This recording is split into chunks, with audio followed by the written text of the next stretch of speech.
Sir અમને ગર્ભાશય તથા નળીની તપાસ કીધી છે, એ છે શું? એટલે જો અમને બેસિકલી જે તમને કીધું છે એને અમારી ભાષામાં અમે HSG કાં તો હિસ્ટ્રોસોનોસાલ્પિન્જોગ્રાફી કહીએ. એક રીતે અમે દવાથી એક્સરેનો તપાસ કરતા હોઈએ છીએ, જેમાં અમે પેશન્ટને ઓટીમાં લઈએ, બેભાન કરીએ અને પછી દવા નાખીને યુટ્રાઇન કેવિટી એટલે જે ગર્ભાશયની અંદર દિવાલો છે એ એક્સરેમાં કેવી દેખાય છે, રેગ્યુલર છે કે ઇરેગ્યુલર છે, અને દવા તમારી બંને નળીમાંથી બહાર આવે છે કે નહીં એ અમે ચેક કરીએ કે એ બરાબર છે કે નહીં. તો એ એટલે નળી અને ગર્ભાશયનો તપાસ.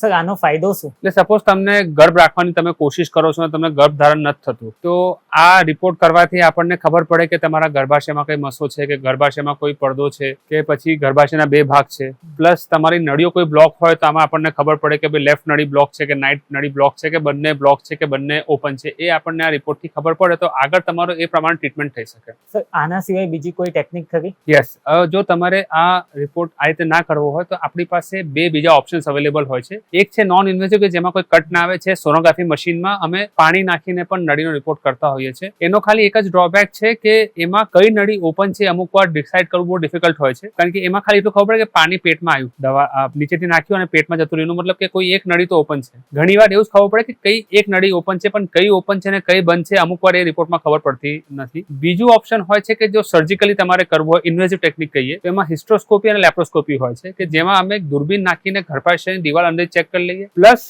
પેટમાંથી પણ એક ટેલિસ્કોપ નાખીને જે અમે દવા ગર્ભાશયમાંથી નીચેથી ગર્ભાશયના મુખમાંથી ઇન્જેક્ટ કરીએ છીએ એ નળીમાંથી બહાર આવે છે કે નહીં અમે ચેક કરી લઈએ. તો એને અમે અમારી ભાષામાં ડાયગ્નોસ્ટિક હિસ્ટ્રો લેપ્રોસ્કોપી કહેતા હોઈએ છીએ, પણ એ સર્જિકલ મેથડ છે અને આ નોન ઇન્વેઝિવ મેથડ છે. અને સર અમે આ ના કરાવીએ તો અમને નુકસાન કરીને ખાલી એટલું કે તમારું જે ટ્રીટમેન્ટ છે એનું ગાઈડન્સ અમને ઓછું મળે. હવે સપોઝ તમારી નળીઓ બ્લોક હોય અને આપણને ખબર જ ન હોય અને આપણે ટ્રીટમેન્ટ આપતા રહીએ તો પ્રેગ્નન્સી તો રહેવાની નથી, તો એ આપણું ટાઈમ બગડે. તો બીજું એવું કંઈ તમારા હેલ્થને નુકસાન નથી આ રિપોર્ટ તમે ના પાડો તો. સર આનાથી કોઈ રિસ્ક ફેક્ટર ઓપરેશનથી આપણને કોઈ નુકસાન થતું હોય? હવે જો એક મેડિકલ સાયન્સ એ ઘણું બધું આગળ એડવાન્ટેજ અને નોલેજ આવી ગયું છે, એટલે મોટાભાગે બધા પ્રોસિજર્સ હવે લો રિસ્કમાં ગણાય છે. બટ યસ, કોઈ પણ તમે પ્રોસિજર કરાવો તેમાં અમુક રિસ્ક તમારે સમજીને ચાલવું પડે. જેમ કે આ પ્રોસિજરમાં જે સ્પેસિફિક રિસ્ક છે કે આ પ્રોસિજર કોઈ કારણસર અમે કરી જ ના શકીએ, ગર્ભાશયનું મુખ એટલું બંધ હોય, એટલું ફિટ બંધ હોય કે એમાંથી પકડાય જ નહીં, કે અંદર દવા જ ના જાય, કા કોઈ ઇક્વિપમેન્ટ ફેલિયર થઈ જાય તો અમારે અમુક વાર આ પ્રોસિજર કેન્સલ કરવી પડે. બીજું કે જે અમે દવા નાખીએ છીએ એ ડાયનું રેરલી રિએક્શન આવતું હોય છે.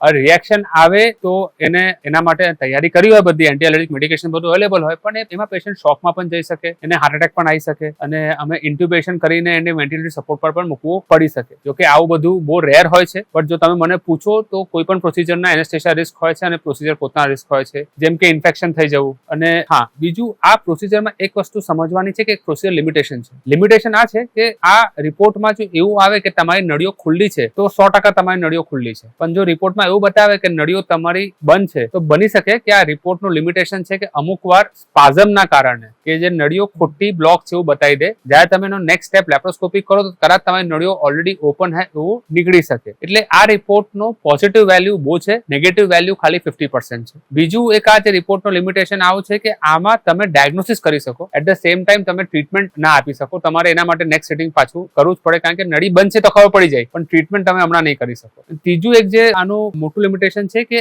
આ એ તો બતાવી દે આપણને કે નળીઓ ખુલ્લી છે, પણ નળીઓની હેલ્થ કેવી છે અને નળીઓ કામ કરે છે કે નહીં એ આ રિપોર્ટમાં ખબર પડતી નથી. એટલે અમુક આ રિપોર્ટના લિમિટેશન પણ આપણે માનીને ચાલવા પડે. Thank you.